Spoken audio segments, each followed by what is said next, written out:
Shalom, आप सभी का स्वागत है प्रियो। आज के इस वीडियो में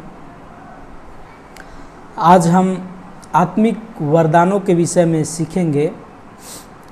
ये आत्मिक वरदान क्या है और कहाँ से मिलता है और आत्मिक वरदान किन के लिए है और आत्मिक वरदान को कहाँ पर उपयोग करते हैं और आत्मिक वरदान से किसकी उन्नति होती है और आत्मिक वरदान क्यों आजकल इस समय ज़रूरी है।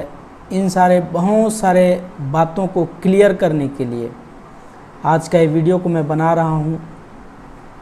मेरे प्रियो, आज हम देखते हैं हमारे देश में वरन पूरे संसार में ढेरों कलीसियाएँ हैं, बहुत सारे कलीसियाएँ हैं। ना तो हम उनका नाम जानते हैं और ना ही हम उनको काउंट कर सकते हैं, क्योंकि दिन प्रतिदिन इतने सारे कलीसिया बढ़ती जा रही है। कलीसिया जो है अलग अलग डिनोमिनेशन बनते जा रहे हैं, अलग अपनी अपनी मान्यताएं हो रही है। कोई पिता को मान रहा है, कोई पुत्र के पीछे भाग रहा है, कोई पवित्र आत्मा के पीछे भाग रहा है, कोई बपतिस्मा के पीछे भाग रहा है, कोई प्रभु भोज के पीछे भाग रहा है, कोई शादी ब्याह के पीछे भाग रहा है, तो कोई और किसी एक बातों को लेकर के।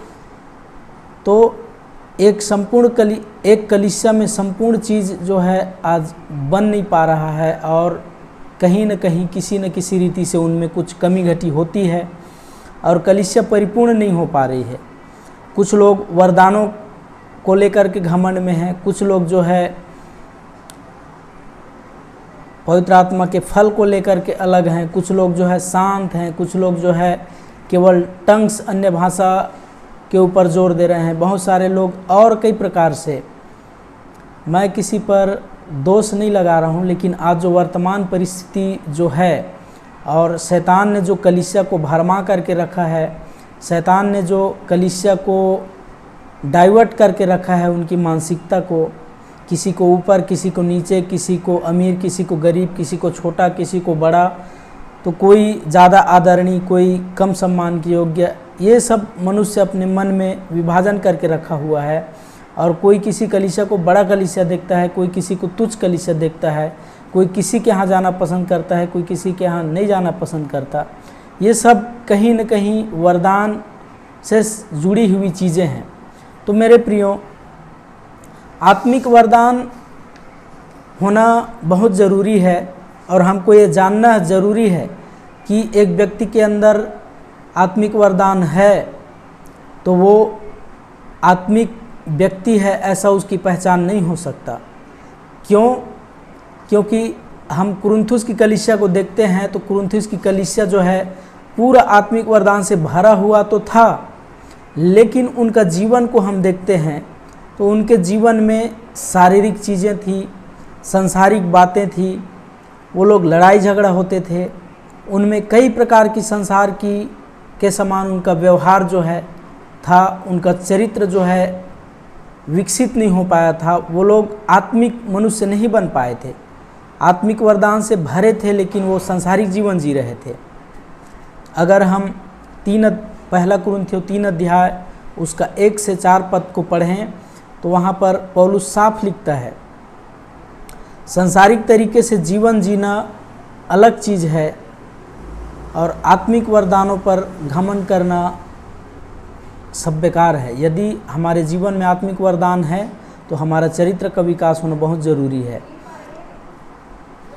यदि हम वरदान को लेकर केवल घमंड कर रहे हैं और हमारा जीवन जो है सांसारिक जैसा है तो कोई मतलब का नहीं है मेरे प्रियो।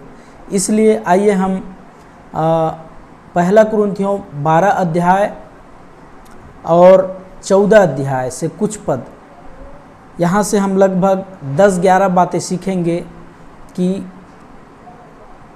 वरदान के विषय में कौन सी महत्वपूर्ण बातें हैं। पवित्र आत्मा का वरदान जो है हमको पवित्र आत्मा से मिलता है और इसको हर एक व्यक्ति को मिलना है। आज लालसा रखना है, भूख प्यास रखना है वरदान का, लेकिन उसको सही उद्देश्य के लिए, सही पर्पस के लिए और सही मकसद के लिए। यदि हम पहला कुरिन्थियों 12 अध्याय उसके 4 पद, 7 पद और 11 पद को पढ़ें तो यहाँ पर हमको मसीह की अधीनता में वरदानों का उपयोग होना चाहिए। ये चीज़ हमको सीखने मिलता है। दूसरी जो बात है, यदि हम 12 अध्याय 3 और 5 पद को पढ़ते हैं तो वहाँ प्रत्येक विश्वासी के पास कोई न कोई वरदान होता है। परमेश्वर ने सबको दिया है, हमको उस चीज़ को जानना है, पहचानना है। तीसरी जो बात है वो है 12 अध्याय 7 और 11 पद को पढ़ते हैं तो कोई विशेष वरदान सभी विश्वासियों के पास हो ऐसा ज़रूरी नहीं है, परंतु परमेश्वर जो है हर एक को दिया है। चौथी बात देखते हैं 12 अध्याय 29 और 30 पद। सभी वरदान जो है दूसरों के उन्नति के लिए है, दूसरों के लाभ के लिए है। ये वरदान हमारे व्यक्तिगत लाभ के लिए कभी नहीं दिए गए। पूरे बाइबिल में आप देख लो, नए नियम में मत्ती से लेकर के प्रकाशित वाक्य तक जितने भी वरदान हैं वो दूसरों के लाभ के लिए, दूसरों की उन्नति के लिए उपयोग किए गए।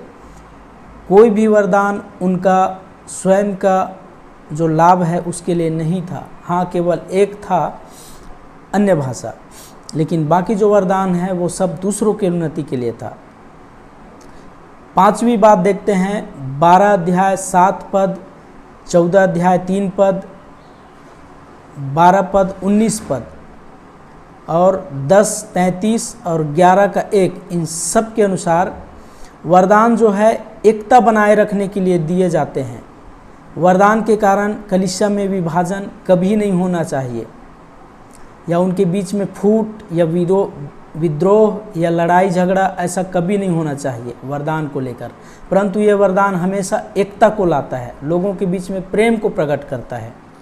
छठवीं बात देखते हैं, वरदान जो है 12 अध्याय 25 पद में हम देखते हैं विश्वासियों में परमेश्वर के प्रेम को निरंतर बनाए रखता है और सभी वरदान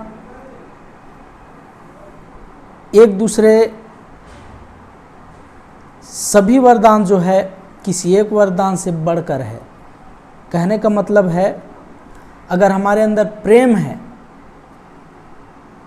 और कोई भी वरदान नहीं है तब भी प्रेम बड़ा है, लेकिन यदि पूरा हमारे अंदर सब प्रकार के वरदान है और हम प्रेम नहीं रख रहे हैं तो कोई मतलब का नहीं है।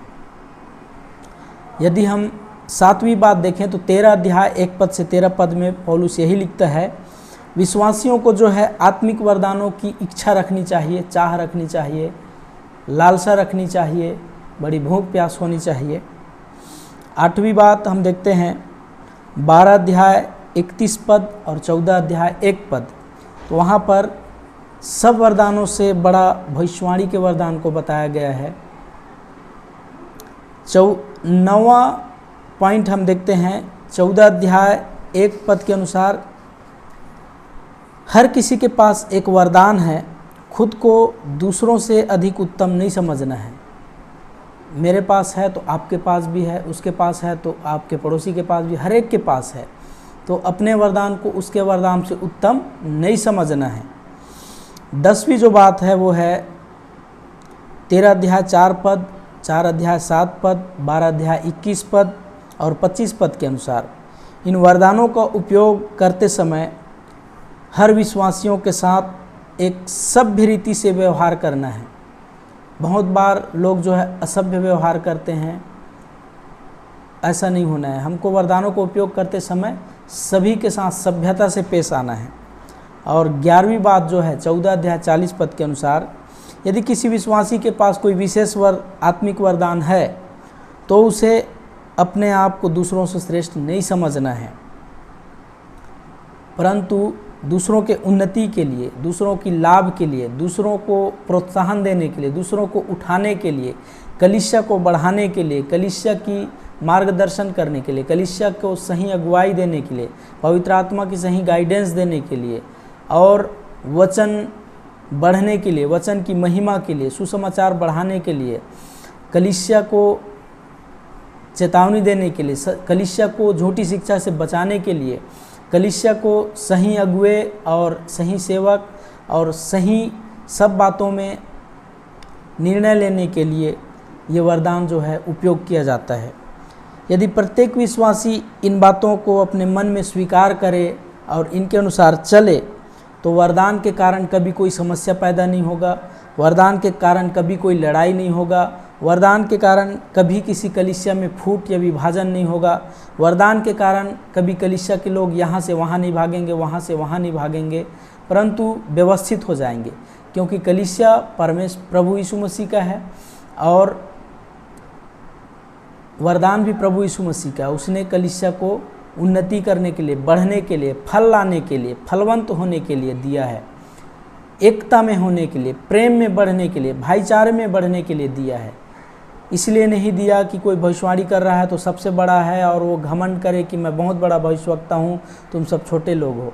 इसलिए नहीं दिया कि कोई टंग्स में बहुत अधिक बोलता है तो मैं अन्य भाषा बोलता हूँ, उसका अर्थ बताता हूँ, मैं सपना देखता हूँ, मैं दर्शन देखता हूँ, मैं जो है बहुत सारी चीज़ों को करता हूँ तो तुम लोग छोटे हो, ऐसा नहीं। वरदान के कारण कोई छोटा बड़ा नहीं है।